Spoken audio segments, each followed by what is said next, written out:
Africa Content TV.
Ọba wọn nínú Chicago jí bọ́ra o àwọn ilẹ̀ wo yóò bá tó rárá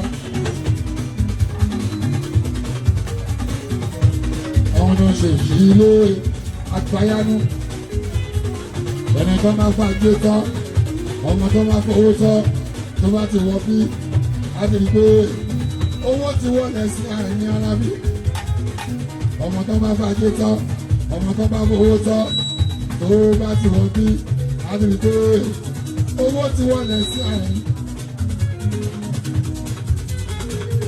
Ṣètò foundation ní kásá o ìfọwọ́ foundation ṣe é ti sàfihàn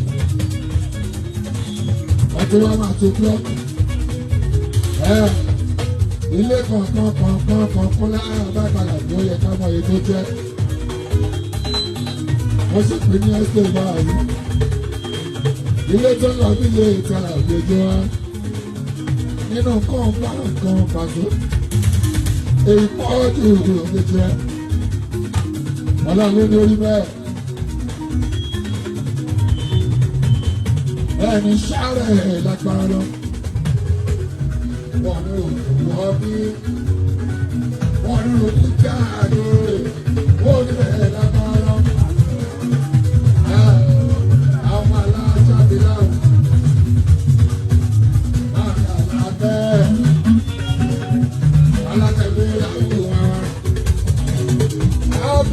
Tòótọ́ ẹ kú oríire ọlọ́jọ́ mi láàrú.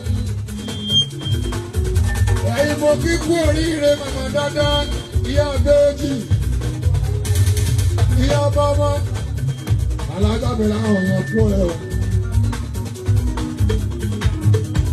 Akíyíyá àbákalà bí ọkùnrin. Oríire náà onílé ìbànújẹ́ ẹ̀rọ sára àti òun lágbára lọ. Òpòlò wọn á dìbò jẹ.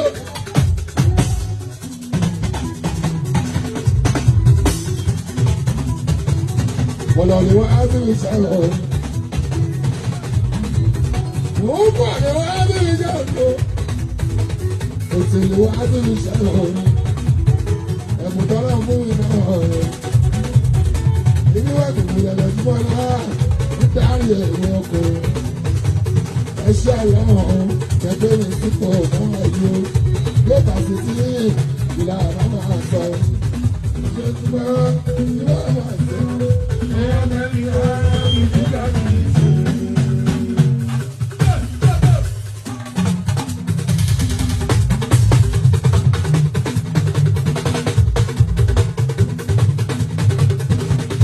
Ènìyàn ń bọ̀ fara dáwọ̀ ìjà.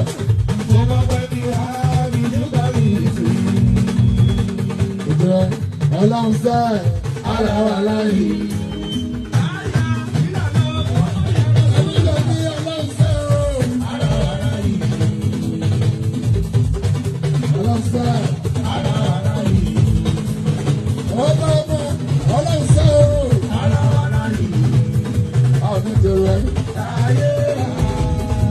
mi sọ fún ọjà àríwá ẹni bá ń fẹ́ lu ẹ̀kọ́ ṣàríwá. Ètò ẹ̀ nílẹ̀ sọ mi yóò sọ ẹ̀rọ náà.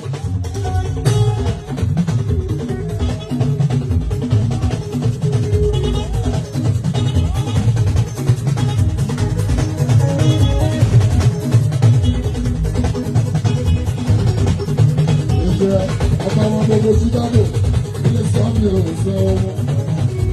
Tókè sílẹ̀ tí wọ́n ti yẹ wọn. Tókè sílẹ̀ tí ẹ ti yẹ wọn dáadáa. Wọ́n ní bóni ẹ̀kọ́ ẹni òkú ní ìṣọ́ láìsí.